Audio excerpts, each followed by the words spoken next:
Welcome, ladies, gentlemen, boys and girls of all ages who should definitely not be listening to this. Yeah, just the ladies and the gentlemen. At least without parental supervision. And even then, if you're listening to this with your parents, that's really weird. No one under the age of 14 allowed. To the strong! And the geek! You paused, I didn't know if that was supposed to be for me. Oh, it was dramatic effect. I am your host, Josh Ramirez, and with me is my special guest co-host, not Abraham Washington. That's correct. I am in no way Abraham Washington. Yeah. You're kind of like the love child of Abraham Lincoln and George Washington. Have you ever seen Rick and Morty? No. On an episode of Rick and Morty, Rick creates a person named Adolf Linkler. Adolf Linkler? Or Adolfham Linkler, I think it is. Linkler is half Abraham Lincoln, half Adolf Hitler. Okay. He creates him because he wanted to see if you could create a person who is so for diversity and someone who is so against diversity, like the duality of personage, just as an experiment. He creates a human being. That sounds really odd. Yeah, it's really funny. I don't know how I feel about it. That was the last episode of the first season. That sounds like a very weird show. It's a great show. Well, you heard it here on The Strong. And the Geek. Now, quit doing that. Well, you gotta stop pausing. All right, well, as we've done the past couple weeks, we also have a very actual special guest this week. And, Bendy Boy, who joins us here to my left? We have a good friend of the show, a listener, and just a genuine guy. Thank you. He is a genuine guy. I'm pretty sure he's a guy. This is Matt McRae, the man of a million mouths. Thank you very much. I pronounced that correctly, right, you McRae? Did indeed. Thank you very much. I appreciate it very much. Thank you. Matt, how does it feel to be finally living your dream on The Strong and the Geek? Feels wonderful. I am a huge fan of the show. I love you guys. You're great. And I can't wait to get into it. Let's do it. Yeah. We chose to have Matt on the show because, one, it's Independence Day. Happy holiday! Hooray! America!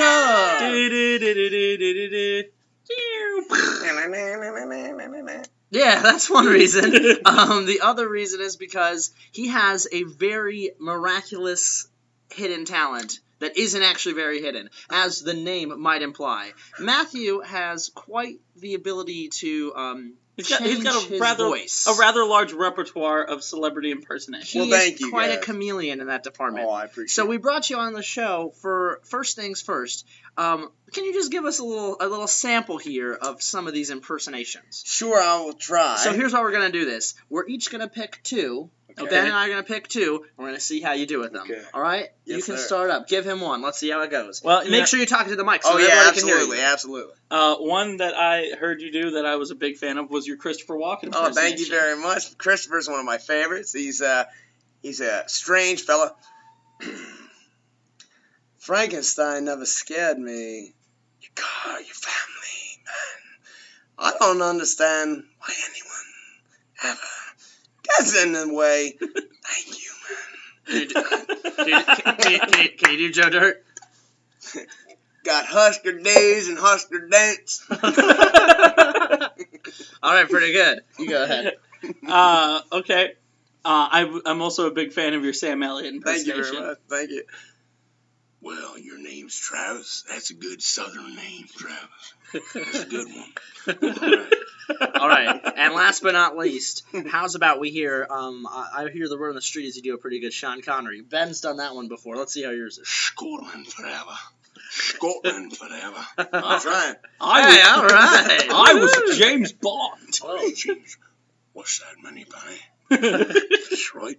That was almost a little statement at the end. A little bit. I threw a little statement on that one. That was good. Yeah, speaking of Sam Elliott, you were just mentioning to us a really cool story, and I'd love the listeners to be able to hear this. Thank you very much. Yeah, I was. My father was a Civil War reenactor in 1993, and he dragged us poor kids to Gettysburg. So your dad was a fucking nerd. He was a fucking nerd. He was strong and geek. He was strong and total geek, and so he dragged us out, and he thought it was a great time, and he used to hang with the Pagan Motorcycle Club, who also were big into the Civil War reenactment. As because well they were a lot of Vietnam vets. Demon Lord Baal. Absolutely, and people against good and normal say absolutely. Wow. And so we were there, and his buddy Kurt from the Pagan said, hey, your boys ought to work the concession stand for the actors. So we're like, all right, sounds great. So when they were filming the movie. They're filming the film, and so we're out there, and I remember Travis and I, my brother, are giving out chips, and here comes Sam Elliott with that big old Wilford Brimley mustache, comes down looking like a walrus, comes down, and we have Fritos and Lay's potato chips and some granola bars. And he comes down and he says, well, I'd really like one of them Nature Valleys. And I'm like, oh, that sounds fantastic. And I was like, yeah, no problem. He said, what's your name? I said, Matt. He said, what's your brother's name? I said, Travis. Travis, that's a good Southern name. I was like, sure enough, how about it? I was like, nicest guy in the world. Looked like a walrus, but still loved the Nature Valley. He was a very good guy. Nicest walrus. Nicest walrus I've ever met. I don't know if it's that the character of Yosemite Sam is based on him, or he has based his entire life on Yosemite Sam. Maybe it's a psychology thing. Like he as a child was exposed to Yosemite and really internalized that. It's like an archetype. I think for his life. Did. I think he did because Yosemite was clearly before Sam. Wait a minute. How tight are Sam's pants? So tight. Okay, then he's definitely Yosemite. He's Yosemite Sam Elliott. All right, so what other actors did you meet on the set? I met Martin Sheen, who was awesome. at the time a little man. He is a little man. I was like 15, I think. Would you say he was an Ant-Man? I think he was an ant. He was like Ant-Man size. He was very small, and I remember I was like, man, I wonder what Charlie and Amelia look like. I wonder what a Charlie and Amelia They must be short, too. So I go up to him, and he's all dressed in Robert E. Lee gear. He's got the beard, the suit, everything. Keep talking. And I see him. Michael Douglas is I tried to quietly correct. Like, oh, no, you're thinking of Michael Douglas. To be fair, I mix those two fuckers up all the time. Wait, so... Michael Douglas and Martin Sheen. Well, they were both in Wall Street. So that's why he said Ant-Man, and I'm like... No, but they look kind of alike. They do kind of look kind of alike. But when people listen to this, they're going to be like, why is he making an Ant-Man joke? Oh, yeah. All right, my bad. Well, Douglas, yeah, absolutely. Their names start with M's. They do, and they're both short. And they're both Caucasian men. And they're both Caucasian men. Anyway, please continue with your story. Well, little Martin Sheen, I'm like 15, and I'm like 8 feet taller than Martin Sheen, and I go over to him with another Nature Valley granola bar. Shout out to Nature Valley. No plugs. And so I go over to him, and he's like, thank you very much for this. This is fantastic. I was like, well, I really loved Apocalypse Now. Now, mind you, I'm 15. And he says, you saw Apocalypse Now? I said, yes, I did. Yes, sir. He was like, who in the hell showed you Apocalypse Now? I said, my father. He was like, oh, that's fantastic. He was so good. He was like, all right, okay. So he writes in my book, and he says, what's your last name? I said, Matthew McCrae. He said, good Irish Catholic. I said, oh, yes, sir. I said, I go to Catholic school, been there 7 years. He's like, what's the name of your basketball team? I said, the Bulldogs. He was like, oh, right. He said, this is no joke, and it's really offensive, and I apologize, but he writes in the book, go fuck 'em up, Bulldogs. Oh. Martin Sheen. Of course, he's Charlie's dad, right? So, of course, he has awesome. A little streak, and I have to show you the book sometime. It's fantastic. And then right after he left, Jeff Daniels came down for a Nature Valley granola bar. Shout out to Nature Valley. So wait a minute, was the movie Gettysburg sponsored by Nature Valley? It wasn't, but it was like they were so cheap and easy to throw out. I didn't even know they had Nature Valley bars in '93. They did. They totally did. I didn't know the sort of thing until like 2008. Did. I think it must have been because Ted Turner was running it. Okay. And Jane Fonda came to the set, which angered a lot of Vietnam veterans, by the way. And she came to the set, and they were all like, we're going to strike. We don't like Jane Fonda, you know. And so she comes to the set, and everybody's like, oh, my God. You were going to tell us about Jeff Daniels. That's all right. Jeff Daniels was going to Colorado to do Dumb and Dumber. Right. And he would switch back to do Joshua Chamberlain, amazing character in this movie, Gettysburg. And Roger Ebert actually said, and you should look this up, that he should have won an Oscar for this because he was phenomenal. I would give him an 8 out of 10. I mean, he was good. He was really good. He was an 8 out of 10. Yeah. For sure. And he comes down, and he just looks beat because, he's flying across the country doing both movies. And he just kind of comes down. Which, by the way, that's a huge discrepancy between Dumb and Dumber and Gettysburg. I will never forget my mother who thought this is the greatest actor ever because she would see him, Jeff Daniels, do Joshua Chamberlain, and said, this is an amazing actor. And then Dumb and Dumber comes out, and she's like, how could he do that? How could he do that? And I'm like, listen, I mean, hey, a man's got to make a pay paycheck. bills, you know what I mean? And you know what? Hang on, Dumb and Dumber is a cult classic. It is one of the. Hey, listen, any Farrelly Brothers movie is pretty good. It spawned a whole bunch of shit sequels, but the original is fantastic. Amazing. Yeah, that second one was something. And then, okay, the best one though is Tom Berenger on the set of Gettysburg '93 before it comes out. Tom Berenger, Big Chill, Platoon, Oscar-nominated actor, great actor. He comes down just like Jeff Daniels, just like everybody else. It's like they're all coming to do the same thing, get that Nature Valley, right? He's walking down. I'm sitting there like this because I loved Platoon, like Apocalypse Now, and all the other movies I shouldn't have seen as a young kid. And he's coming down, and I'm like this. And he comes down, he just tips his hat to me. And I'm like, can I get you a Nature Valley granola bar? And he was like, no. And I was like, all right. And the next day we heard everybody loved Tom Berenger. He went to Friendly's and had a fribble. Oh. And then afterwards he went and got hammered and beat the shit out of him a couple guys. Out in Gettysburg? Yo, yeah. Oh, man. And then he gets on the set the next day and they're like, oh, that's just Tom. I'm like, wow. That's just Tom. You know, the funny thing is, we are actually very close to Gettysburg. So close. Here in Carlisle. Yeah. I'm sure that someone that maybe we met at Harrisburg Comic Con is going to listen to this and be like, "Hey, Dad, do you remember that time that you got your ass kicked by Tom Berenger?" Yeah. Oh, yeah. I didn't want to talk about that, but you're right. Yeah. I was at Friendly's. We had an exchange.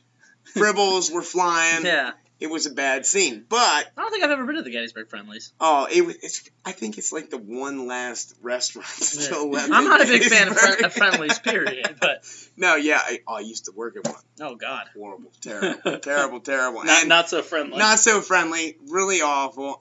This is a unplug for Friendlies, No. actually. And we just lost a this is sponsor. Yeah. Just kidding. It's 2 just- out of 10. Just Yeah, kidding. you don't want that one. we don't do sponsors on this show. So I guess Yet. Berenger goes in, and the story that my father told me was that Berenger goes in. Now I had seen him that day and was like, starstruck. And then that night he goes in, gets the fribble, goes to the bar, and he's having a good time. Everybody's talking to him, and everybody's cool. And they're like, "Oh my God, you're Tom Berenger."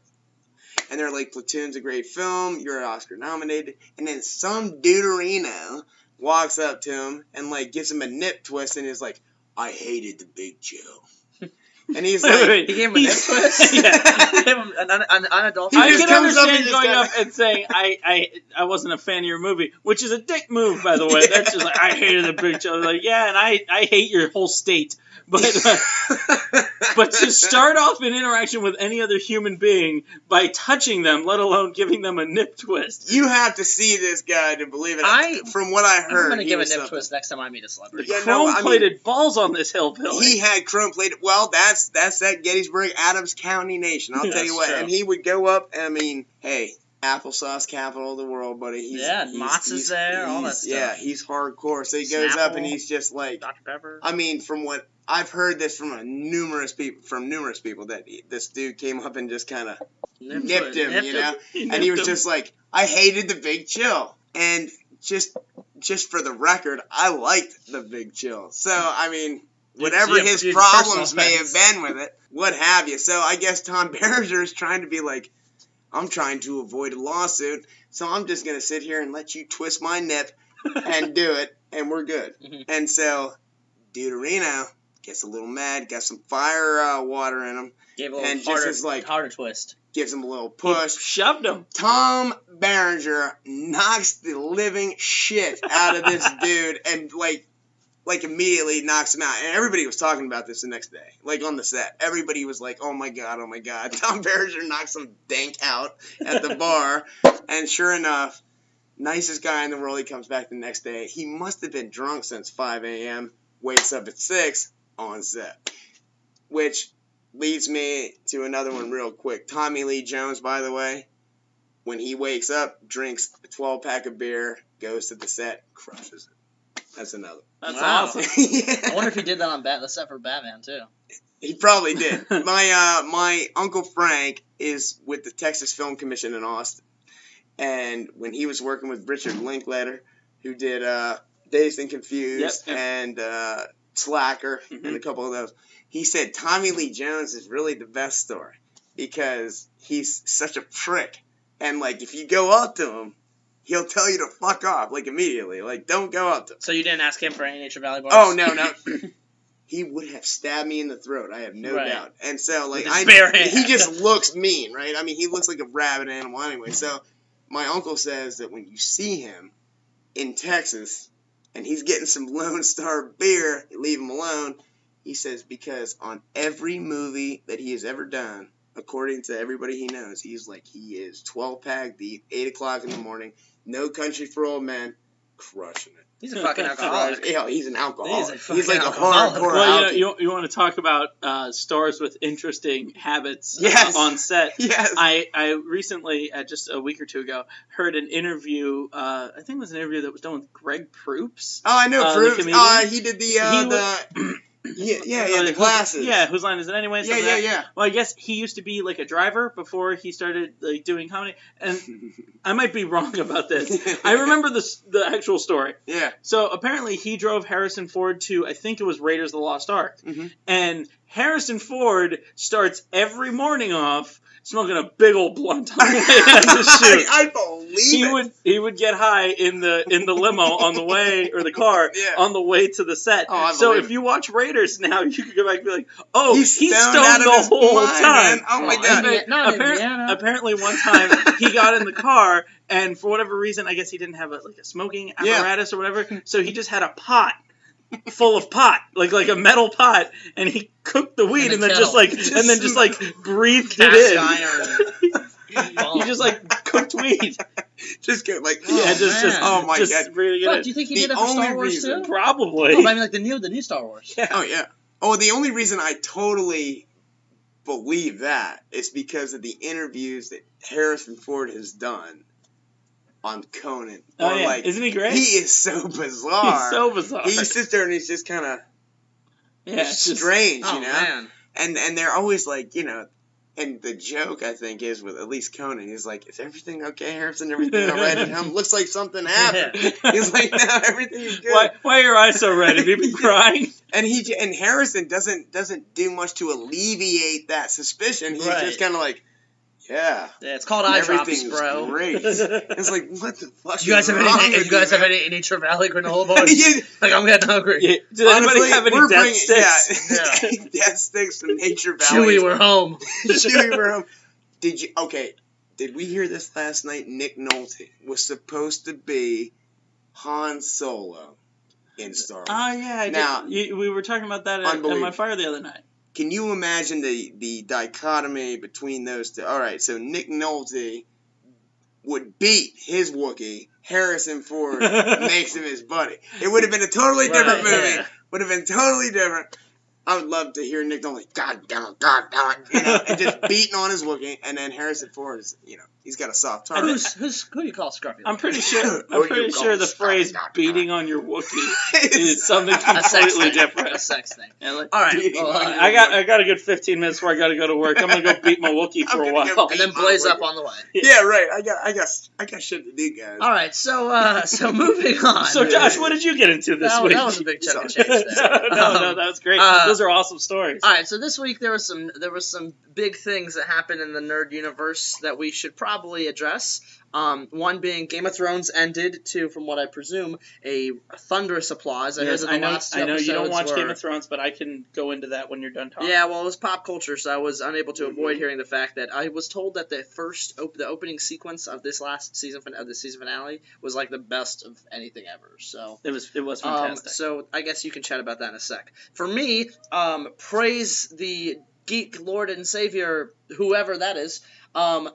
Batman v Superman Ultimate Edition was released. with its 30 minutes. Oh yeah, I haven't seen that yet. How was it? Footage. It's so good. And I obviously have a bias, but I would say that so retroactive changed my review.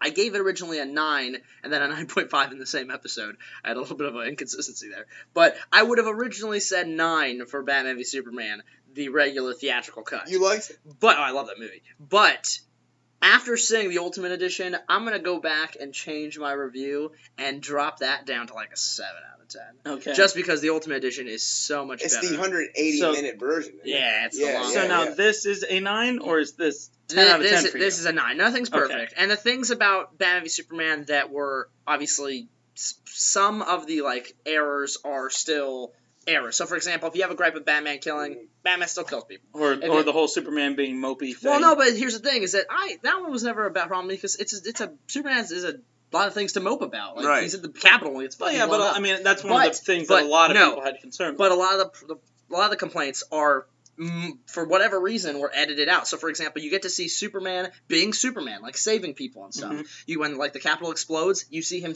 rescuing. Mm. You get to see multiple scenes of Clark Kent being Clark Kent, a reporter and an investigative journalist, which for some reason were just cut out. It's awesome. It sounds pretty good to me. Yeah. You also get to see, they expand on the entire Nairobi, Africa plot. They explain how, like, why, because in the beginning, people saw it and were like, what's the point of that? Why would they think Superman did it? They add some bits that really make it look to be like Superman did it. And, spoiler alert, you really find out that Lex Luthor was behind the whole thing. So, for example, the African woman who's talking about how the villages were, like, afterwards were really destroyed and there was fire and her parents were, like, murdered and stuff. Turns out she's full of shit. Luthor paid her. She's an actress reading from a script. Kidding. And then Luthor and Anatoly Knyazev and his hitman go to kill her. She goes to Senator Finch right before the hearing and tells Senator Finch comes clean. Senator Finch then goes, and that's why she's so scared when she sees Luthor, because she just found out Luthor's behind the whole thing and is planning to get Luthor, but then he fucking blows her up. So it makes so much more sense. It's probably a better movie. It's so much a better movie. Yeah, before she sees the jar of piss and just starts getting weird for no reason, panics like she's afraid of piss, like Kyle from the South Park. In this one, you realize literally. The moment she saw it, she knew, like, oh, I'm about to die. And then she looks up and sees Luthor's seat is empty, and she's like, oh, no. And the other thing that they explain is that Superman, the reason why he was unable to detect there was a bomb is because there's a little scene cut out where Lois is on the phone with someone from Star Labs, which is actually Jenna Malone's character who was cut out. Jenna Malone was in it? Yeah, and Jenna Malone's character explains that the wheelchair where the bomb was built was made of the same material as the bullet, so connecting it to Luthor, and the inside was lined with lead, so Superman couldn't see the bomb because he couldn't see through it. Why did they cut that out?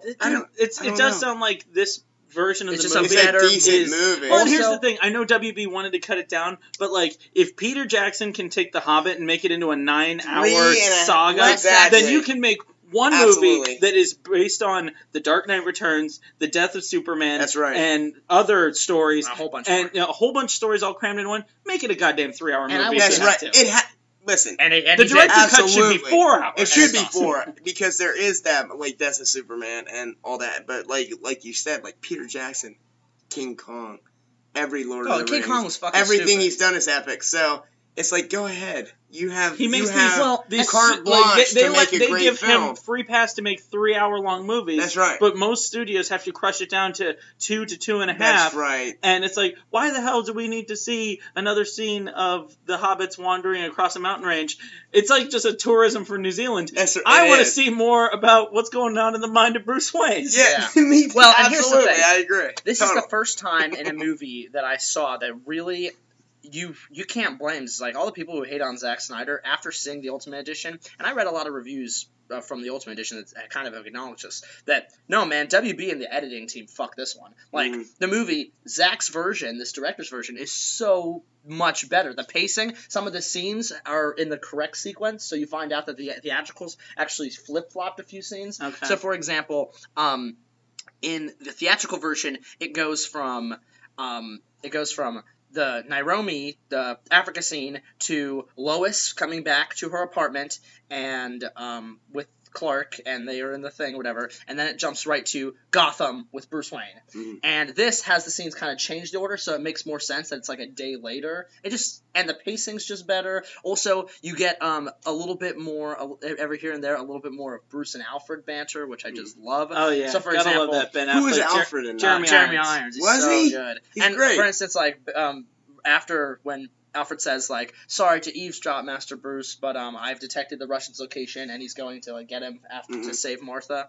Martha. Ben Affleck just responds, goes, I don't deserve you, Alfred. And he goes, no, you don't. And it's just like, it's just funny. And you also get to see Ben Affleck's butt, so that was cool. Did you like Ben Affleck? Yeah, oh my god. Yeah, to me, was he awesome? Specifically his butt. He is Yeah, and his his butt, well, honestly, of course. I love this version of Batman. I cannot wait to see what him and Jeff Johns do for their solo Bat movie. And to be honest with you, I'll probably watch the Ultimate Edition again a couple times. No, that's I on your recommendation. I will totally, because I didn't, because of people that were like, it's not the same film. It's I don't different. think. It's better. And but Zack Snyder, did he do Watchmen? Yeah, Yeah, and the Watchmen which is one of director's- the greatest movies ever. He knocked if you it out of ask the me. park. And the Watchmen That's director's a cut. fantastic film. If you've never seen the Watchmen director's cut, I have. it's no, the same way. It's It's even better. 183 minutes It's long. so man. much better And than it's the regular It version. is. It is a better film.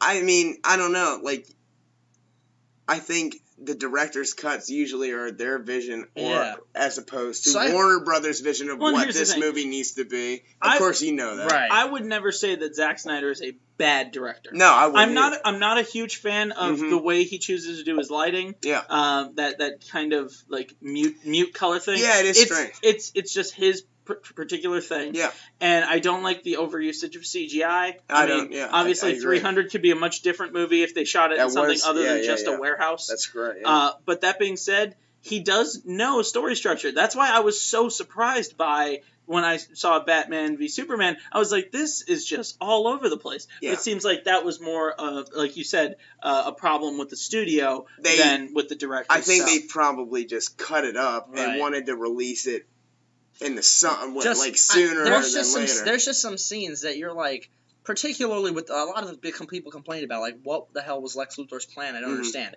And you watch this and you're like, why did they cut that out? Like, this makes so much more sense that Luthor was in control the whole time. So, for example, also, you find out another thing that's cut out is Perry White goes up to Clark Kent near the beginning of the movie before they go to, and they meet at the Library of Metropolis thing, and he gives Clark an invitation from Luthor to come, saying, yeah, they asked for you, like Clark Kent specifically. They must have a thing for nerds or something. So that just shows you, Luthor knew it was Clark Kent from the fucking, because then Ben Affleck gets a personalized invitation too. He knew, and then at the end, during when he sees him at the prison at the end, Batman, Luthor makes a comment that was also cut out that says like something about like the Waynes, saying, no, I know you're Bruce Wayne, but no one's gonna believe me because I'm crazy anyway. And then Batman says, well, I've arranged you're not gonna be staying here, and we have hospitals to take care of the mentally ill people because you're not fit to stand trial. But you're not going there.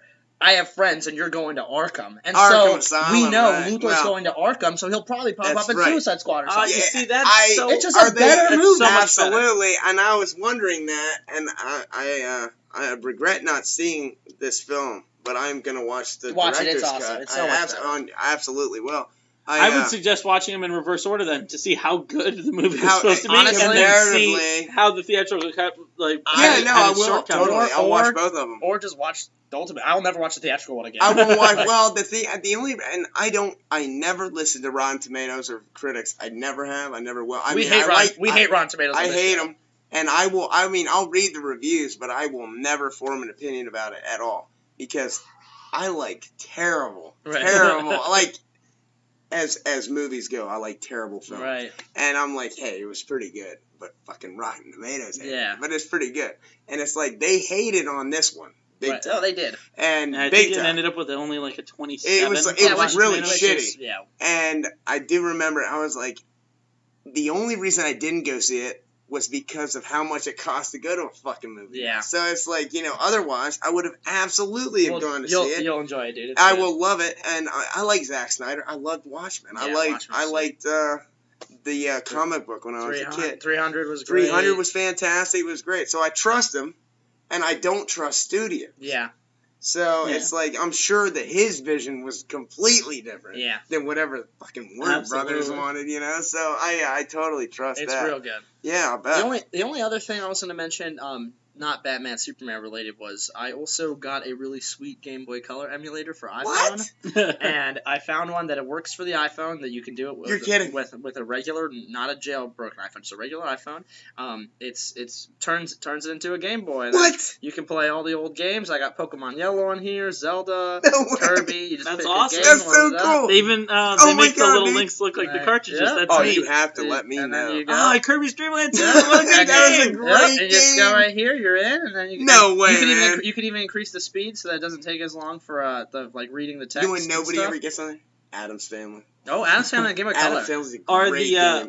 Do you find the touch controls to be responsive? Yeah, the quality's There's no great. lag or Yeah, anything? I would give this emulator. It's called let me check here the name. I keep forgetting. It's called the Gameplay. Now to use it, you do have to. It actually isn't an app. It's actually it connects you to a website. But then I don't know how this works, but the website's designed that you save the website to your home screen, doing how you do that, and then it takes you straight in to the gameplay device. Okay. So it's running a But stream. yeah, No, I mean, but the you just weird- opened no. it up for us right now, and that was completely seamless. But the weird thing Yeah. is that you can play offline though, even if you're like you turn it on airplane mode or something, you can still play it even though it's connected to a website, which I don't understand. I don't know how works. that works. Is it like But cloud-based gaming? I have no idea, but it's cool, and I would give it honestly for a Game Boy emulator a 10 out of 10. I think That's 10 out of 10. It was fantastic. easy. All right, Fantastic. I'll plug an NES emulator, Nestopia. There you 10 out of 10 on There you go, that bad NES boy games, too. sweet. Yeah, I used to have a NES emulator on, Yeah. or an SNES And emulator. I had a NES. A Super Nintendo Super emulator on my Nintendo, phone, I had it. and I played the shit out of Final Fantasy VI. Oh, it's so great. I think I did Empire Strikes Back. The game was that that game was yeah, fun. that That game was was a awesome. badass game. Man. I was of the Aladdin game on Super Oh, I Nintendo. loved it. Oh my god, that's All all right. I did. That lava level, so difficult. Yeah, on the carpet. Anyway, I think it's time for. yeah, well, actually, before I get to I was just gonna say I also started playing something on my phone this week, which you bringing up Pokemon Yellow version made me think of it. And we were talking about Rick and Morty earlier. There's a game called Pocket Mortys, which is it's exactly Pokemon except Pocket Morty sounds like slang for your dick. yeah. It Well, kinda does. if you're gonna It go does, beat your Wookiee, you know, Use your Pocket you Morty. use your Pocket Morty. What do you do in Pocket Morty? Pocket Mortys is exactly Pokemon. Oh. You capture Mortys from different dimensions. It's a play on Pocket Monsters. Yeah, exactly. And you play as Rick, and you capture different types of Mortys from different dimensions. Is this in the App Store? and you battle them. It's a free download. I mean, there are in-app purchases, but Of course there are. you don't have to make them. Freemium isn't free. It's not like those games where you get it, and then like if you actually want to do anything in the game, you really need to buy stuff. Like And this Candy one, Crush. there's no like time limits, and so you don't have to like pay to unlock it to keep playing. You don't have to wait 10 hours. You don't have to wait 10 hours. Coins to be Yeah. It's replenished. just like playing old Pokemon, except it's in the Rick and Morty universe. What a Right. fun game. It's actually really fun. Yeah. Yeah. But in any case, that's my point. Yes, I suppose I should talk about Guys. Game of Thrones. Now I know neither of you guys are. I know I came we are in the too strong late. geek. I came and in there too are very late. few people who watch Game of I Thrones. yet. came in too late on it. Only I 33% have of total us. respect though. I've heard such good things. So So here's the thing about this season of Game of Thrones. This is the first one where the writers had free reign to get away from the book Yeah, because review the there whole is thing. no book yet. yeah. That being said, this season took a long time to get moving. There was a lot of stuff that, like, whoa, what's happening? Oh, come on, hurry up, what's happening? But once it finally got the ball rolling, the end of the season was specifically the last 2 episodes were the biggest payoff for revenge porn that I have ever seen. I heard of I won't, no spoiler. But Oh, yeah, no, I I'm heard- about I to heard spoil it. All right, yeah, Please no, don't. I heard about it. Sounded Uh, pretty cool, yeah. As a fan of the series, I've watched every episode. Early on in the show, specifically the first and second seasons, whatnot, all of the good guys get killed. The good guys die off all the time. The bad guys always seem to win. The Starks got the short end of the stick. the Starks get fucked left and right and up and down, and the Lannisters and the Freys and all those people, they just seem to make out just fine. And it sucks because you're like, oh, the Starks are the only ones that are honorable and they give a shit about each other. And then, it's just like, it crushes you because you feel like you're with the Starks. And it's like, oh, okay, so obviously people with power will always crush the people who don't have Which is really realistic, unfortunately. Which, unfortunately, is true sometimes. So finally in this season, we have this awesome moment where you have Jon Snow comes back to life at the beginning of the season. Throughout the season, he's kind of gathering forces and gathering himself, figuring out what to do. On him? No, but they do use black magic. So, yeah, okay. Or whatever, the Lord of Light, I don't know. He comes back to life because he's Game of Thrones Jesus. He's even got the hair and the beard. Kit Harington is awesome. Side note, I'm pretty sure I heard a story that Kit Harington actually got pulled over before this season aired, and the cop was like, "Hey, do you live? Does Jon Snow come back to life?" And Kit Harington was like, "You gonna let me out of the ticket?" And he's like, "Yeah." He goes, "Then yeah." Yeah, man. That's hilarious. And the cop let him go because he gave him a Game of Thrones spoiler. Nice.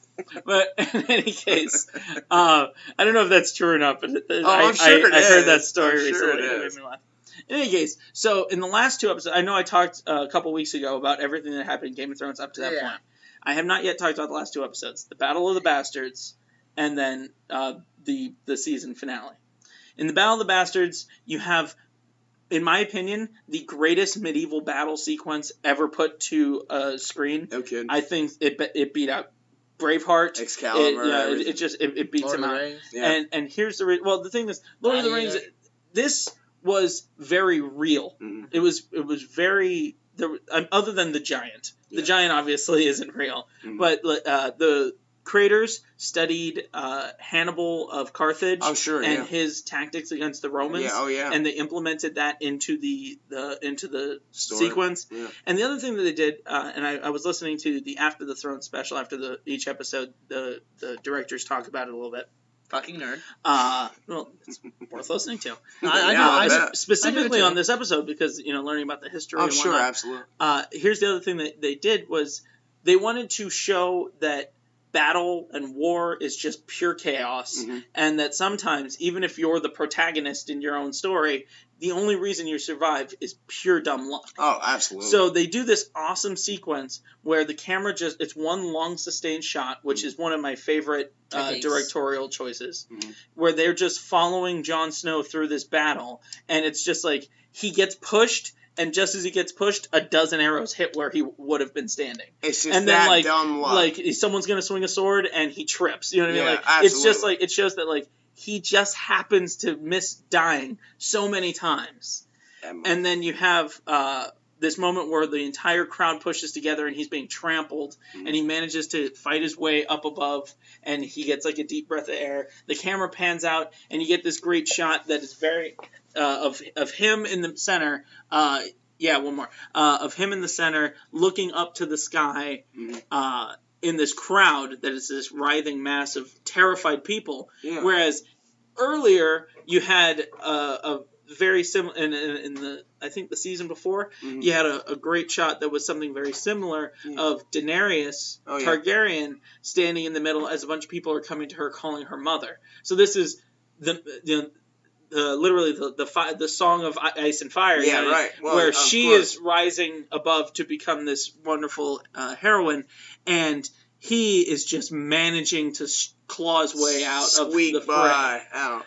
Ultimately, they win the battle because Sansa, his sister, is playing the Game of Thrones herself. She's doing a little political connections here, and she gets a force from their cousins to come and save them at the last moment. Ramsay Bolton takes off back to Winterfell, which the giant comes and breaks down the door. And then one of the saddest deaths, the giant finally succumbs to all the 1,000 arrows that are sticking out of him. Oh my god. Which sucks. You were like, oh no, dude, man, I loved him. Yeah, right, he was awesome. But not before he takes a guy and literally just smashes him against a wall, which is one of the most graphic, the guy just explodes. But that sounds great to me. Yeah, so Ramsay lets off a couple arrows. that which Jon Snow takes to the shield. Then Sansa, then he gets up, starts beating Ramsay Bolton to death. But before he does, he sees Sansa and realizes, this is not my kill. Yeah. This guy was raping my sister. This guy was torturing her. He's fed people alive to his dogs. He's a monster. So doesn't he get eaten by dogs? We're gonna let Sansa do this. Well, and the guy makes it a point to say to Jon Snow earlier in the episode that he is going to feed him to his dogs because he hasn't fed his dogs in a week, knowing that this battle was going to happen. He's been starving them for a week so that he can feed Jon Snow to his dogs. So they tie Ramsay Bolton up, leave him in a chair, locked in a room. Sansa comes to the gate, lets his dogs out, and he's like, my dogs are always completely loyal. And she looks at him and she's like, you said it yourself. You haven't fed them in a week. That's a total The Dark Knight. That's what the Joker does. Oh, when he says, your pooches are when they have no food. That's right. A hungry dog is. See how loyal your pooches are when they have no food. Want to know how he got these scars? Rachel! So Sansa stands there and watches as the dogs eat him alive. She starts turning and walking up. The last clip is just a small smirk crossing her face, She went and real then dark credits. It was awesome. It was so good, man. because when the show started, she was everyone's least favorite Stark. Right. Everyone hated her because she was this whiny girl talking about how she's going to be the queen when she marries Prince Joffrey, and then when he becomes king, she's going to be the queen, and it's going to be so wonderful. And now she's gone through the shit. She's seen so much terrible things happen, and now she's a badass bitch, and it's amazing. Which takes us into our season finale, in which Daenerys comes back to Meereen, and Khaleesi takes her dragons, burns the shit, and kills off the Masters, and then the Greyjoys show up, Theon and his sister, whose name escapes me for the moment, and they pal together with all their ships to come over into Westeros. So next season is going to be the final clash that they've been teasing for 6 years now. Well, because the book stopped, correct? Like, it was over. Oh yeah, well the books have run out, so now they're because of the show. Yeah, he's finished book 5, but now we're in season 6, and we just finished season 6. Well, it sounds awesome to me, and now I'm gonna have to watch it now. So here's the rest of the season finale. Here's the thing about it though. Everything that happened in the season finale, except for one little bite of it, I totally knew what was gonna happen.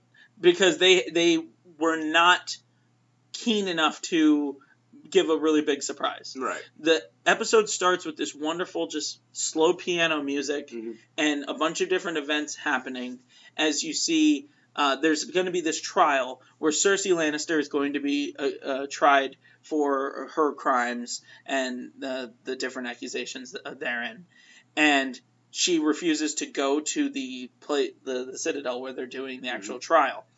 Now, the entire church hierarchy is there, including the High Sparrow, which is basically their pope, right?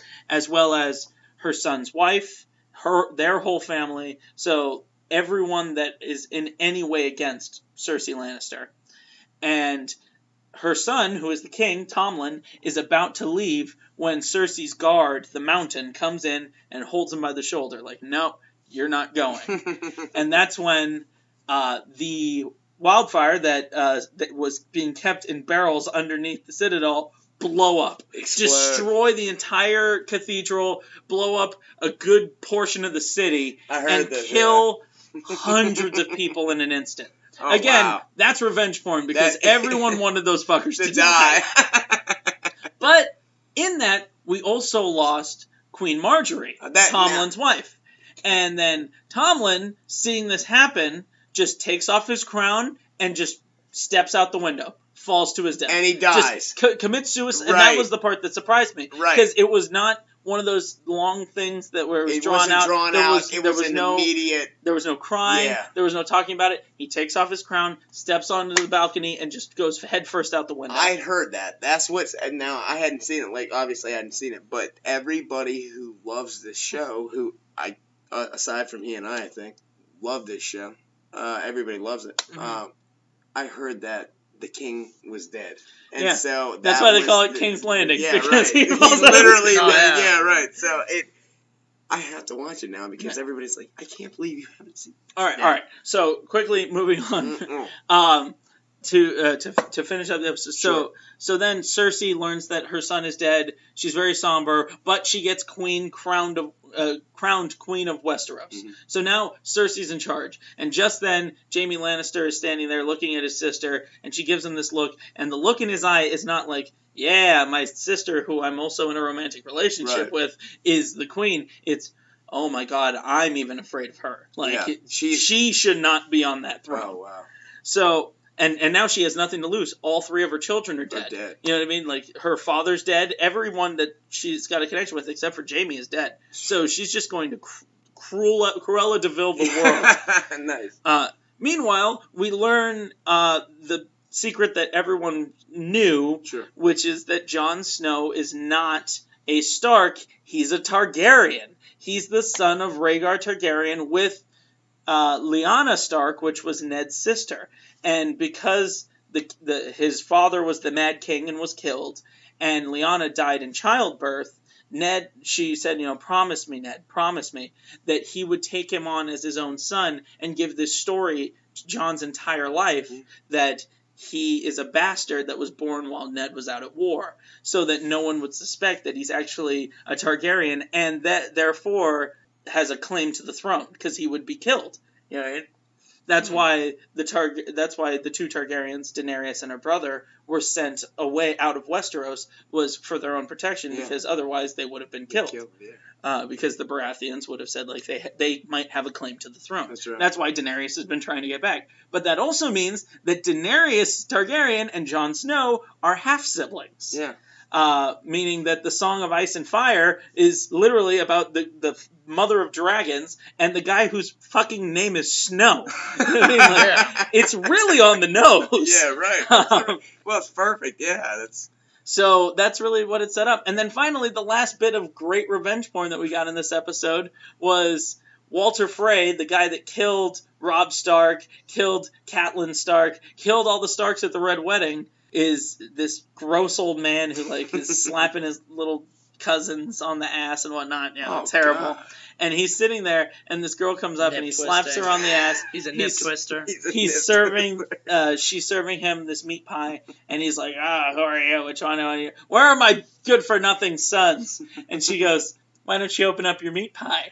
And he's like, what? And he cuts into it, and there's like a thumb in there. That's some Eric Cartman right there. It is. And she's like, I can't remember the exact line. She's like, yeah, they were really tough to cut up and grind into the pie or whatever. And he's just like, what? And she pulls the face off, and it's Arya Stark, and she just guts him right there. Oh, no way. And she's like, my name is Arya Stark. I wanted you to know that the last thing you saw was a Stark smiling down at you. And he dies, and then she just fades into the shadows. No way. And that's it's like, great. fuck yeah!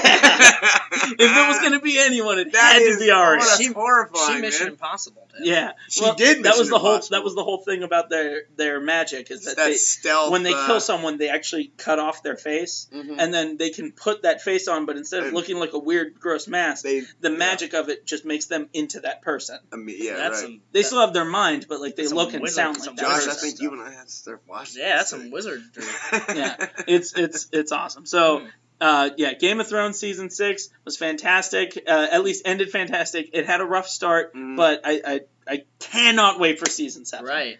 Which will presumably be the last season. Was there supposed to be a Season 6 or 7? Or was it, like you said, it's been rewritten because of the book was over? The books aren't over. It's just he's he finished book 5.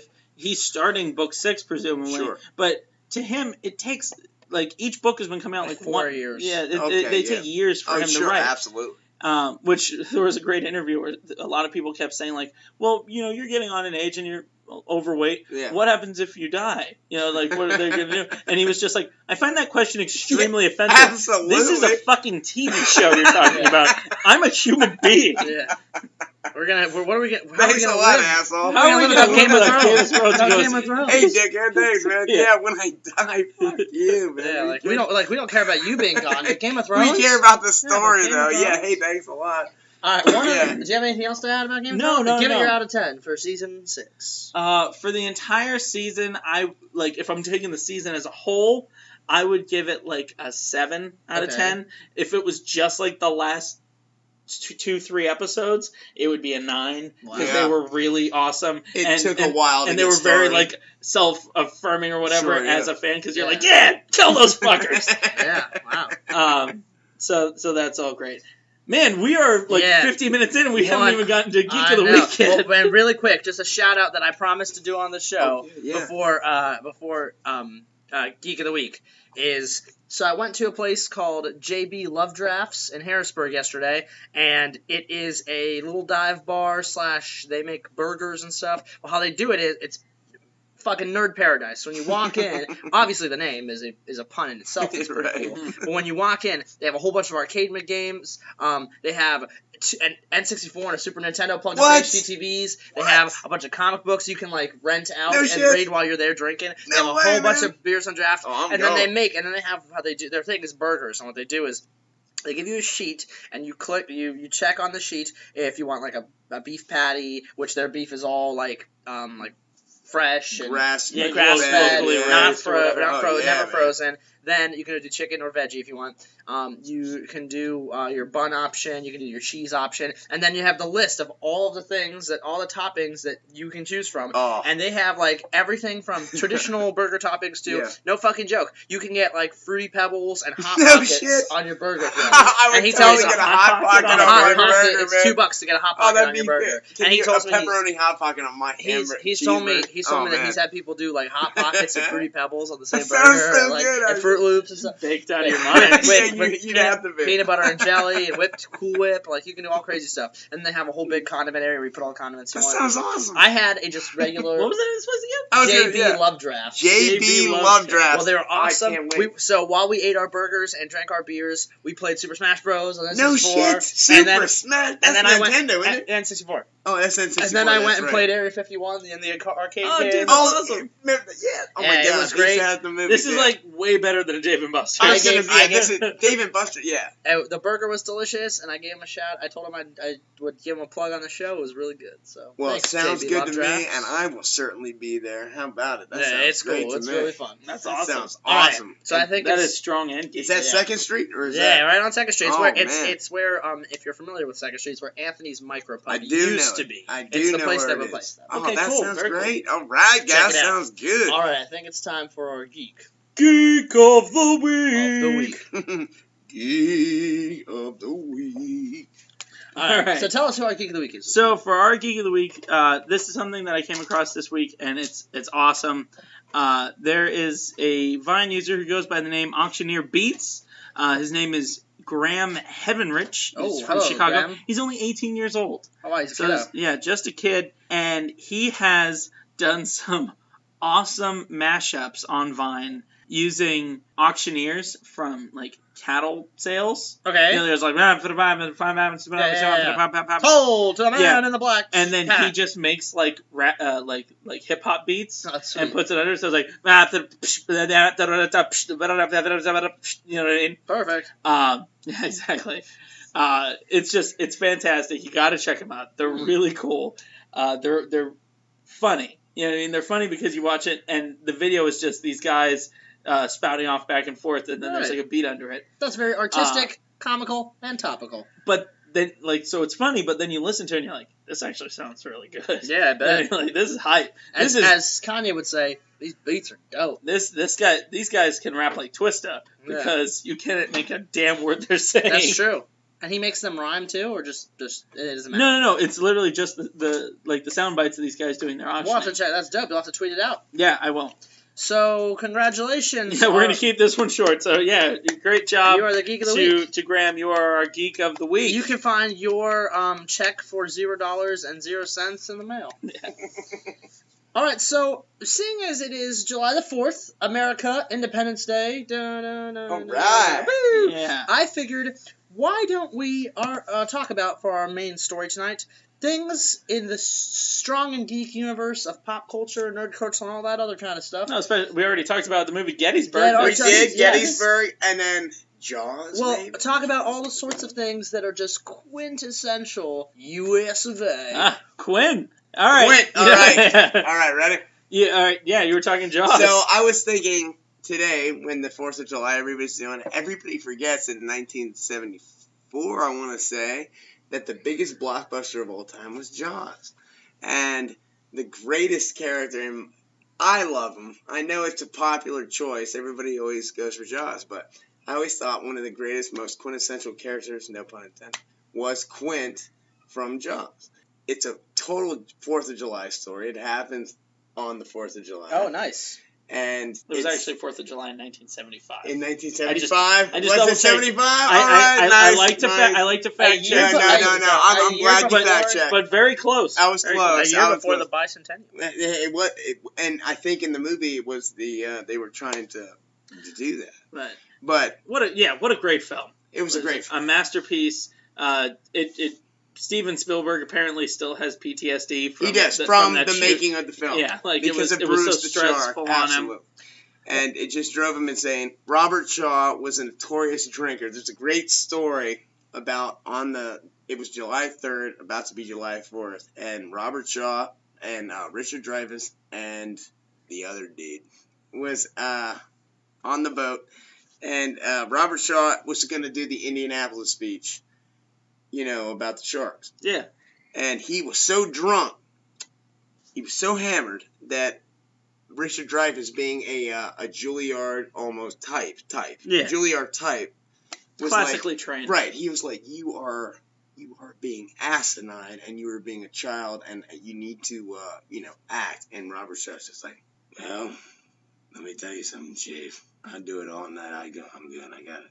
And he was like, all right, let's do it. He said, coming back from the island of Tinian the Lady, just delivered the bum, the Hiroshima bum. What? And you can see the cuts from where he's so hammered to when Spielberg is like, okay, we gotta stop. Yeah, so because you're so drunk, we can't do it. Yeah. And you can see the cuts, and it's amazing. You see him drunk, and you can see him good, and then you can see him drunk again. So he takes cuts of it. But it was all on July 3rd and July 4th. So the story goes that Richard Dreyfuss and Robert Shaw hated each other. And so after they do the Indianapolis speech, the one part of it where he's drunk, they do, the next night they do the other version. So he's dragging him home, and he's like, Robert Shaw says to him, he's like, go get me another drink, Dreyfuss. And Dreyfuss is like, okay. And he goes and he takes his cup, and he gets the scotch, and he dumps it in the scotch, and he goes over to him. He throws it in his face. Oh, no. Now, this is a huge mistake because Robert Shaw, being an Englishman of the Shakespearean order, was not, this is how I fucking work, okay? Yeah. You do whatever you want to do, you little shit. I work. I'm a method actor. This is how I do it. My method is to get wasted. My method is to get drunk and to be a salty seaman, right? A salty fisherman. And, right? I hate seamen. Sorry. Salty seaman. I'm 12 years old. I had to do it. I'm sorry. The 12-year-old of me also. So, of course, he throws a scotch in his face, and he's just like, you little bastard. And he throws him. He throws him over the thing. Dreyfuss casually get back up, and he takes the hose, the fire hose, and squirts Shaw with it. They get into a huge fight. Fast forward a couple years later, Robert Shaw is dead. Dreyfuss is an Academy Award winner for the Goodbye Girl. And years later, Dreyfuss is telling the story about on July 3rd to July 4th overnight. He said, Robert Shaw beat the hell out of me, but he was the greatest actor I ever met. And there's nothing more quintessentially American than getting drunk and getting beating into the a fight shit out of you, with people that you have to be around. That's right, man. So it's always kind of it's a good July 4th. Well, you know what? Last week was our big review rodeo, but out of 10 for Jaws, what would you say? 10 out of 10. 10 out of 10. Oh, for Jaws. It's one of my favorites. That and Poltergeist. So they're both Spielberg movies, but kind of. So the guy knows how to build suspense. Well, yeah. I love him. When I think he does. He's wonderful. Right. Well, when I think of nerdy American things, the first thing that comes to mind is, and this is pretty obvious, Captain America. I love Captain America. You know what? I must say that at first, long ago, when I first was interested in the Avengers in any capacity. Oh, yeah. I was like, Captain America's fucking stupid. Like, Yeah, he's like, the worst. The rest of them have like this cool thing, but his gimmick is an American flag. Like that's lame. Right. But you know what though? After Steve Rogers, and after learning more about Steve Rogers and getting into Steve Rogers, the character, and also his portrayals by Chris Evans, which are awesome. Chris Evans is great. No, Captain America is my favorite Avenger. Like it's badass. Is he your favorite now? Yeah, oh God, he has his morals and he's just his. He is an American through and through. He is the 4th of July. Yeah. He is World War II.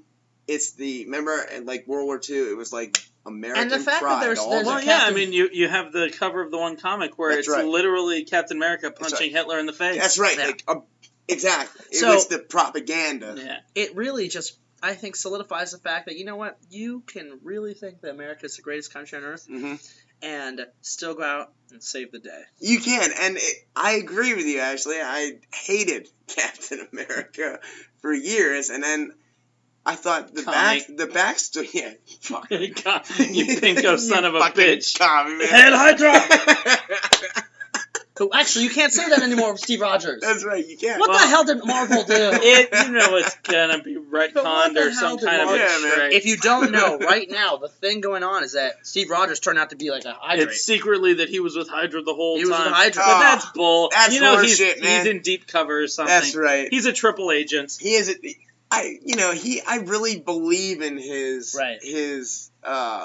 love for I mean, that's his whole shit. And you know what? We have a good handful of, I would say, of characters that kind of, in the comic book universes, like embody that American culture. Absolutely. And I think that's a big part of it. Captain's obviously number one, but then number two, you gotta say Superman. Dude. It's Superman. Yeah, Truth, justice, in the American way. I mean, you got the JLA. Absolutely. Of course, you have the JLA and the JSA, which are obviously of America. Even though they. Yeah, there's no Justice League of the United Arab Emirates. Well, there is Justice League International. The JLUA. Well, there's the International Justice League, and then the Justice League, and then the Justice League of America, which are different bodies. However, I would say Superman really kind of embodies, like same with Captain America, what we want and what we say is great about America, without any of the shit. With any of the bullshit, and it's like you never have to worry about politics with Superman. It's just I'm doing the right thing. That's it. But there's no right. And I think one thing that, if you ever read the Elseworld story of Red Sun, where Superman was born in the Soviet Union instead, that kind of shows that in that book, he's totally 100% communist, dedicated to the communist ideals. So it really is a good paradigm to show that, no, Superman, the actual Superman, is all in on our ideas of how the world should be and what's best for. Well, and also when you have the multiverse of Superman, you do have the one Aryan Superman from the Superman in the worlds where Germany won. That's won the right, war. when it's the Bizarro I believe he's called Uberman. Where it's Superman and Wonder Woman, but they're blonde, blue-eyed, and instead of the S, he has a swastika. Are you kidding? on the chest. Yeah, and the thing is, he's not a bad guy. Because in that universe, he believes in what he's doing. Right. And in that universe, that is it's right. That is the United States of America. So he's just the Superman from that world. The multiverse of Superman is great because there's one Superman who's the president of the United States. Bizarro Superman. Bizarro. You have Ultraman. Absolutely. And the Crime Syndicate. So I think they call him Uberman. Uberman. The other he's an Aryan Superman. The other comic book character that a lot of people, is a fringe character for DC, and a lot of people aren't totally aware, is Uncle Sam in the Freedom Fighters. Oh yeah, literally Uncle Sam. No, actual Uncle Sam. And wants you, man. That's him. When Uncle Sam and the Freedom Fighters show up, originally the first time I ever saw them, I wasn't aware of their presence. You probably thought it was a dumb joke. I thought it was something stupid, but for instance, in Crisis Infinite Earths, they get the Freedom Fighters in there, and they're doing they have a big part to play. And stuff. And I don't know. They've reading a lot of these books now with them, and they've grown on me. Uncle Sam's and the Freedom Fighters are cool. Then again, this is coming from a guy who's a big fan of crypto and Detective Chimp. I love Crypto. I like Crypto too. Bizarro's one of my favorite villains. Hey, listen, I can't say anything. I'm a Howard the Duck fan. I'm talking about the old comic books, man. So long as you're not talking about the movie. The movie, the one that George Lucas disowned. Absolutely not, man. But so. provided we're talking about the 80s, you cannot talk about American patriotism without talking about 1980s action movies. Oh my goodness. They were so much patriot porn Greatest in the 1980s. Patriot porn should have been on the side of that video, that VHS when you Absolutely. bought it. Commando, First Predator, Blood. First Blood. Rocky's all of them, but specifically Rocky 4. Absolutely. Red Dawn. See, Thomas, okay. Let's take Rocky 4 for instance. Rocky 4 is the story about a guy from Philadelphia who rises from being basically retarded to having a robot butler. To you know what I mean? Like he raised, like, it's the American dream. He goes from nothing to being a sports star, and then not only has he avenged himself and whatnot by the loss to Clubber Lang. That's right, and then he wins. But then he goes and he avenges Apollo Creed's death by defeating communism. He beats the Cold War. This man, I remember at the end of it when, like, the Gorbachev stands up and he's like, and you're just like, he does the salute. You gotta be kidding me, man. And he's like, he is animal. You know, he is animal. And it's like Sly Stallone beat the fucking Cold War. Yeah, man. you know. He did it better than Reagan. He killed it. He crushed it. And Frank Stallone, his brother, he helped too. Absolutely. With that soundtrack. Yeah, you're right. 80s movies really did. They were very America. They were very America. Even Predator, which was fun at the beginning, they're obviously mercenaries from America, and it's a very Americanish movie. Yeah. And so is Commando. But Die Hard. Yeah, of course. Die Hard is a great Christmas movie and an American film because you're going against German, neo-terrorists, but they're really just scumbag pieces of shit robbers. But it's a really American film. Yeah. In every sense, because it's slam bang action. It's a great film. It's a great movie. And 80s action is probably the best. And talking about American movies, you also can't ignore the fact, and obviously because it's 4th of July, obviously Independence Day. And Independence Day. Bill Pullman's speech, man. And Independence Day. We will not go quietly into the night. That's right. And Independence Day was a great movie, but I was actually talking to someone about this the other day. Yeah. The one thing about that movie that completely was just irrelevant to the plot, and I don't know why, when the movie first came out, I was pretty young. Yeah. Why was Will Smith's wife a stripper? Or I guess his fiance. Like, what was the point? I don't know. It almost added nothing to the movie. No, but it's kind of interesting because it's Michael Bay, right? Roland Emmerich. It was Roland Emmerich who did Day After Tomorrow, right? So did the original Independence Day. Yeah. I mean, it almost seems a little offensive. Like he just wanted to have what I mean? Her be a stripper. Yeah, my chick's a stripper.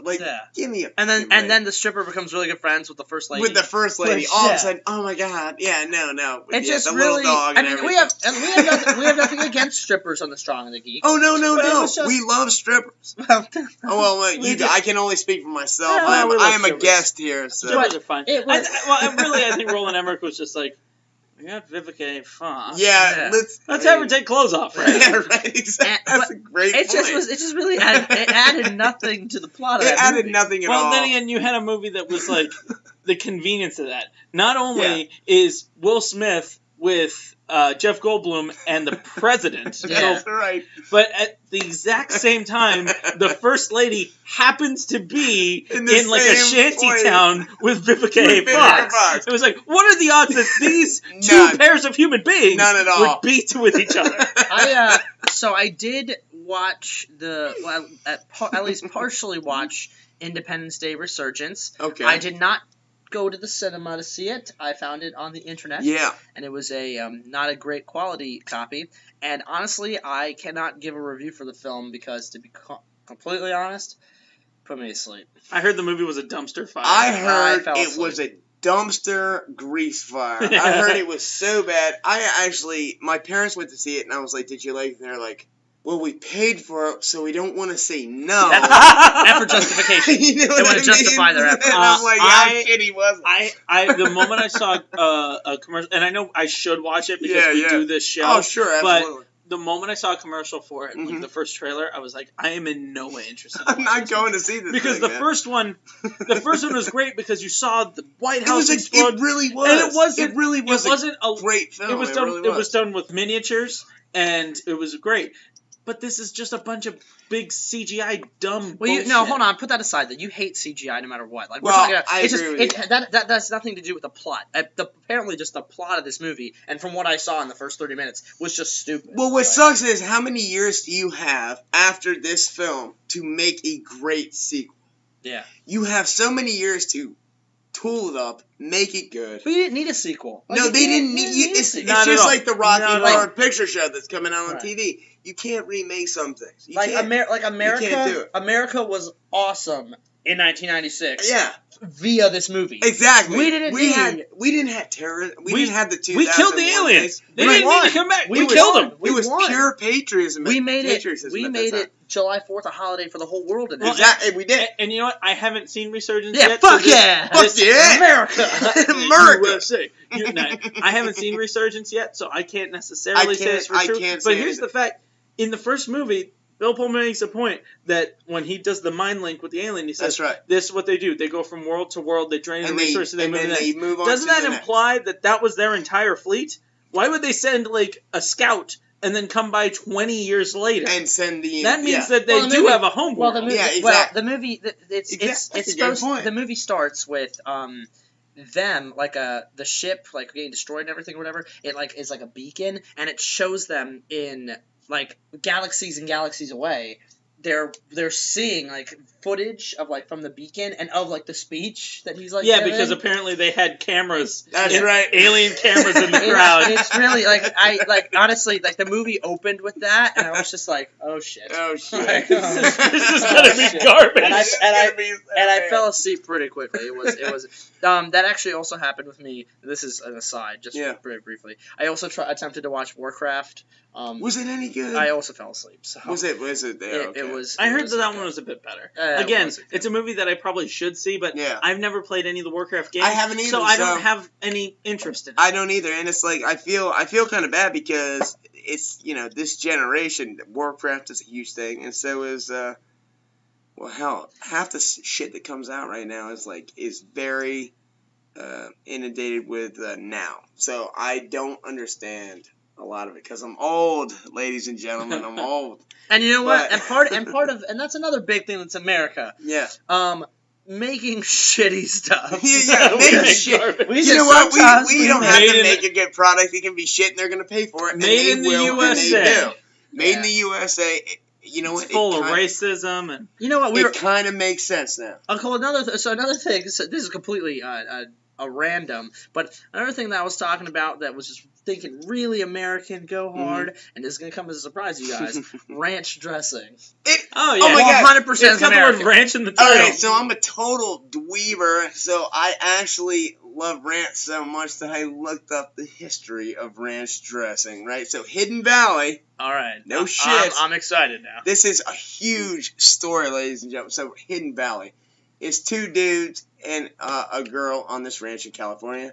Milk and a couple other ingredients. That sounded and like they a make porn. ranch, and that's it. And Yeah. they're like, we're gonna try to patent it, but ranch beans in Texas were a thing. So they sued the ranch people.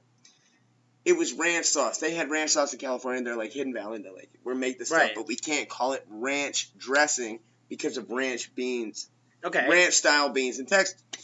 So of course, ranch style beans sues Hidden Valley. That's Ranch. another American thing. Suing It is people. total Suing American people. suing people, and absolutely for no reason, especially. And they sue them, and they're like, Hidden Valley lost, and they were like, you have to call it something else. And then they went back and did it, and there's like, I forget where I was going with that, ladies and gentlemen. But all I'm saying is that ranch and Texas ranch beans are different items, and You've been drinking. Yeah. I had a few drinks. Which is also, like we mentioned, very quintessential. Alcoholism. America. America. No, that's kind America. of human. That's just a human No, thing. no. I mean, what I was trying to say What? was that it was. Oh yeah. Go Do ahead. you- So what? So do you have anything else to add that you think you look. He had. You guys can't ever see, but Ben always gets his look in his eye when there's something he really wants to say, and then we just keep talking, and it's like, and it's this eye of like, fuck, I want to say something. No, so go ahead. Well, you know what? So long as we're talking about that, you give me the same look when I say something, and you roll your eyes like, "Oh, you're dumb shit." Yeah, that's true. Well, you both been giving me that because I am a dumb shit, so I apologize. You know what? No. I'm having a great time regardless. One of these days, we're gonna have to just like have like a behind the scenes video of the Strong of the Geek making. I think it would be just great. so you guys. Well, yeah, totally. In any case, there was one thing that I when we were talking about Rocky IV, that it made me think of, and we went on to a different topic, but we're talking about quintessential American things. Yeah. There was the fight between Joe Louis and Max Schleming? Schleming is his name? German, it's a real fight. It was Russell Crowe. The 1930s. No, it wasn't Russell. Who was in the film? I'm not. And sure. Max beat him, didn't he? Didn't he beat him? In the first fight. He beat him. Because there were actually two fights. That's right. Wait, is this like a real thing? This is a real thing. This was World War II because Hitler. Remember Hitler had. I don't remember. I wasn't there. I was there, but I was in Camden. You You do have light hair and very light eyes. Well, I was in Camden at the time, and it was rough. But and we know you could change your voice. Yeah, well, I remember. You weren't a Nazi, were you? I was no Nazi. You can't just ask people if they're a Nazi. I was no Nazi. From here on out, I'm going to make it a point to ask everyone that we talk to if they're a Nazi. Take that, Hollywood. Boom. Anyway. No, but in any case... We just lost 14 Twitter followers. So he lost the first... So Joe Louis lost the first fight by knockout in the 12th round. That's right. So when they were gearing up for the rematch, that's right. Hitler literally put it on every screen. You had to watch the fight and made it this thing like, watch our guy knock this black guy out, this American black dude out. He knocked him out in the first round. Fucking round. In the first round. That's right. Joe Louis beat the hell out of this guy. And you remember what happened? That Hitler cut the feed? Hitler cut the feed and told them that they had to say that the other guy won. And so everybody in Germany, he was so embarrassed by the fact that the guy lost because he had hyped, like you said, he had hyped it up so much. It was mandatory that every single German everybody citizen listen to watch this fight or right. listen to it on a radio. And he fucking lost, and then he was like, cut the feed, and it's like, oh my god, man, what a dick, And then knowing that story, then you watch Rocky, which is like it's the same fucking thing. Well, the whole thing about Rocky is that like Rocky is white Muhammad Ali. That's right. Because Apollo Creed is Muhammad Ali. He is Muhammad Ali. But instead of him being the star, it's about how Muhammad Ali teaches some white guy how to do the rope-a-dope. That's right. You know what I mean? That's right. Speaking about Muhammad Ali, I actually just encountered. I did not purchase it, but I saw it. Muhammad Ali v Superman, the book. I've never seen. Yeah, it's a story. Yeah, and I've never found a copy of it before, but I found a copy. I should have picked it up. But how much did they? It was like $25. I would. Well, it must have been like 60s, 70s. Yeah, 70s? yeah. No, I think it was in the 70s, but I'm sure I'll end up reading it one of these days. Yeah, let me know. Another thing I did for a big chunk of time yesterday that is very America was I played some rounds of cornhole. Did you play cornhole? I played How'd a lot you do? of cornhole. We did pretty well. We actually we lost once. Yeah. So we went like 5-1. Yeah. It was good. Cornhole, for any of you who for whatever reason don't know, is a game where you and a teammate throw beanbags onto a wooden device. It's like a plank with a hole. It's like a plank with a hole. However, that's not the America part. The America part is that cornhole is almost exclusively played, 1, at like tailgates. Yep. American as shit. Yep. 2, at barbecues and cookouts. That's right. America as shit. Or 3, just in any situation where there may or may not be a cooler full of people full of PBR. Lots of white people with booze. Or that's Budweiser right. or PBR. And if you want to talk about it's being super American, it's a canvas sack filled with dried corn. Yeah, there's nothing more American than fucking corn. And people paint their apparatus. Yeah. There's always like a logo. Yeah. So you either make it like, for example, or you're throwing it into the mouth of somebody. Or you make it like or a butt. You make it like your college. You make it. I've seen. But the one that I've seen time and time again are straight up American flag ones, which is pretty bomb. I've seen it where it was a horse's butt. And you were throwing it into a horse's butt. That is a little bit more beastie. You were just throwing a bag full of corn into a horse's butt. I've seen a lot of college logos. Yeah, of course. And then somebody NFL teams. Somebody had Johnny Carson with his mouth open. I couldn't believe they like screen printed on this thing. It was amazing. I loved it. I thought it was great. But you get some really interesting ones, mostly college or like, bullshit ones. But there are some really disgusting ones too that are really great. Wow, like sex stuff? Oh yeah, I don't know. A lady with her legs open. Yeah, I don't know if Sam Elliott can talk about it on this show, but it's pretty bad. And so you can take your canvas sack of corn and put it over. Corn! It's the Nickelback of vegetables. So as you can see, Nickelback, it's the corn of music. So as you can see, on the Strong and the Geek, as opposed to corn. I'm sorry. Keep going. As you can see, on the Strong and the Geek, there are a few things that make us think that we are proud to be Americans. We are proud. They might to be be Americans. silly. They might be comical, and every now and then they give Ben a boner talking about corn. Hey, you know what? So long as we're eating corn, that's right. Watching white dudes Amen. or black dudes punch out fascists or Soviets. Yeah, no, do it. Absolutely. And drinking beer. Watching Bruce Willis crawl through an air duct with a lighter and then pulling the gun off the back with the duct tape. Come to the coast. And reading about Captain America doing something. Watching Captain America do anything. Punch out Hitler and watching Muhammad Ali punch out Superman. And watching Superman throw a car. It makes us just want to give a great big thank you to those America. dudes in powdered wigs Fucking who said, right. "Fuck England. Fuck you, England. I love England. England. We're gonna do but some fuck religious freedom shit right here. We are. See you tomorrow."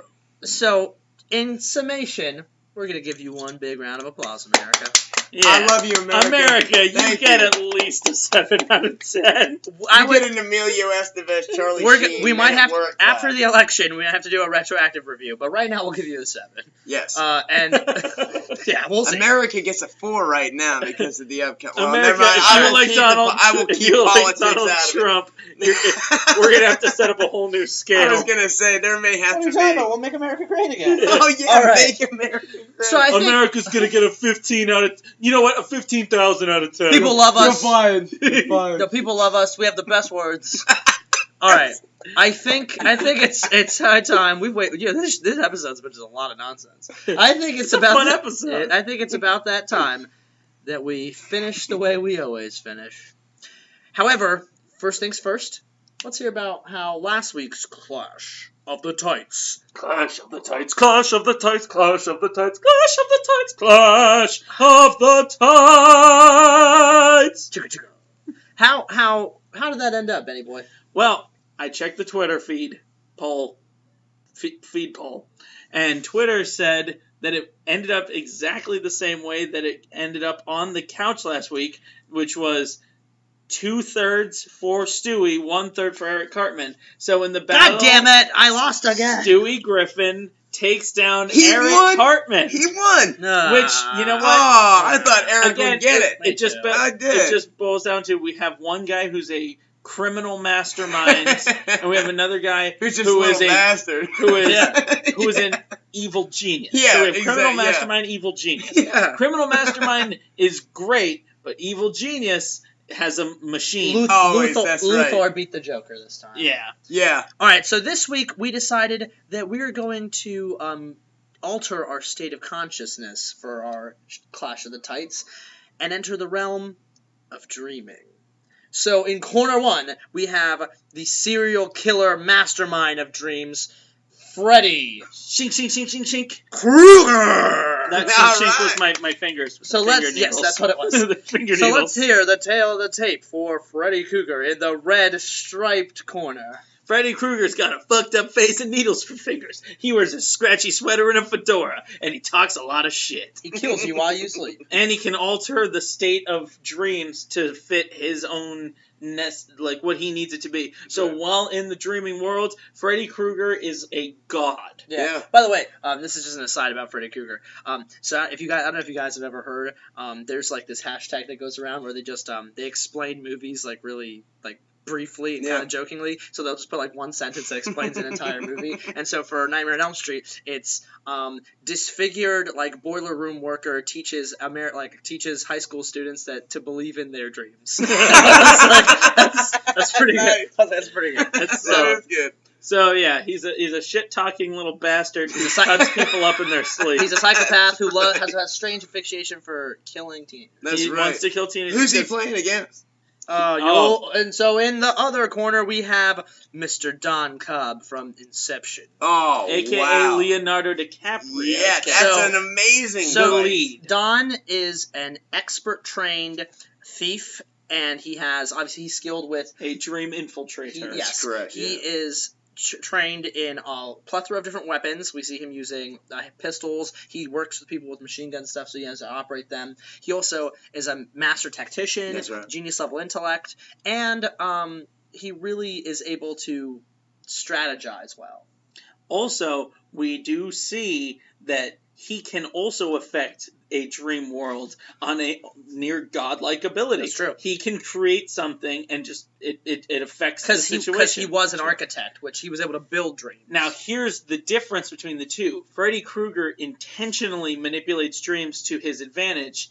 Leonardo DiCaprio does it what he unintentionally. Yeah, well, it's when his guilt, his psyche kicks in. His wife. Then you have a fucking train coming down the middle of the street. So let's hear. Said that was real too. Let's hear. Yeah, that was an actual stunt that they did with it. Yeah, that was not CGI. Christopher Nolan's like, how much would it cost for us to get a train? So Christopher Nolan, if he wants it, it's happening. It's happening. All right, so let's start with our special guest, Matt. How do you feel? How do you see this fight going down? Well, I see Freddy Krueger taking it to the next level, and I see Freddy third round knockdown. But at the same time, I am trepidatious to do that because Leo has skills, but like Ben said, he's got those hang-ups, those emotional hang-ups where Freddy has no emotional hang-ups. I say Freddy, third round showdown, knockdown, absolutely. Fair enough. So he win Freddy for you. Yep. How about you, Josh? For me, win Don, and this is why. I'm gonna have to go with Mr. Cobb because his ability, as always, I almost always go for. He's a better strategist. He's gonna figure out. One, he's an architect, so he would go in and obviously they're battling in a dream world. He'll be able to design the dream world into a maze that will benefit him. Fair enough. Freddy won't be able to figure that out because he's probably and he's only used to jumping into regular people's dreams, right. And this guy is a trained professional. That is true. That is true. Freddy banks on the element of surprise that people they're unaware that they're dreaming. Mm-hmm. All Leo does is lucid dream. He knows what it is. That is correct. It's like kind of like Neo in the Matrix. He's not. No one is going to be able to sneak. They're not going to sneak up on him. That's true. That's absolutely true. So Don will have the materials he needs. He'll have the environment he needs, and he'll have the tactical ability to figure out where he needs to be and kill that fucker. I was wrong. Win Don. Well, hang on. I was wrong. I agree with Win Con. Okay, so when I got to this, my gut reaction was, well, it's going to be Freddy Krueger. Yeah. He's a supernatural, dream-based monster serial killer. Yeah. It's clearly Freddy Krueger. Yeah. The other guy's whining about his wife dying. And then I thought about it, I was like, wait a minute. Doesn't Freddy Krueger always get bested by teenagers? Yeah. And, nice. And doesn't Leo infiltrate several layers of dreams and then be able to think on his feet when shit hits the fan? Lucid dreaming. Uses that gambit to confuse everybody and then creates like the staircase where everyone's just going up forever. He knows how to read a room, change everything around. So the moment Freddy Krueger shows up and he notices that the lighting in the room changes and that there's a weird shadow, he's going to be like, fuck, Freddy's here. I had to think about my wife and have a train hit him or something. Boy, I should have thought about that longer because you guys made absolutely the perfect point. Freaking-lutely, man. Wait, so are you You think you're going to come back? I am changing Hop my in the vote. beds! Yes! Changing my mind. Thank you, guys. That was good. So you heard it here. That was a logical win, Mr. Cobb. Absolutely. I agree. I think that if a teenager or a group of teenagers can beat Freddy Krueger and somehow drag him from the dream world into the real world, I think that he might be able to beat him in the dream world and kill him for good. And you know what? I can't believe it. You're absolutely right. And honestly, also at the end of the day, we didn't even mention this, but it's fucking Leonardo. It is. It's Leo. It's Revenant Leo, bro. If he has to survive, he'll eat a bear heart. I was going to say, whatever he'll do whatever the fuck he needs to, man. And by the way, if you told him that Inception 2 Don V. Kruger was a movie that might be Oscar bait, Leo would do whatever he had to it's like, to you make tell that me movie what I need to do, Martin incredible. Scorsese, and I will do it. All right, so that about does it for this week's Strong and the Geek. Join us next week when we will be having another one of our fantastic fifth week top fives. Top 5. Be sure to follow us on SoundCloud, on YouTube, on Twitter, on Facebook, and iTunes, of course. Listen, subscribe, and comment, tell your friends, and as always, send us dick pics at Strong and Geek. You can follow me personally at The Ben Ramirez. You can follow him at Ramres for Press. And I just want to say thank you to both of you for having me here. It was wonderful, and I loved it. Thank you guys so much. This is fantastic. I'm sure we'll see you around again when you're not doing impersonations of voices. Well, you never know. That's true. All right, so you all have a wonderful 4th of July weekend and drink a lot of beer. Lots of beer. Beer. We talk country music.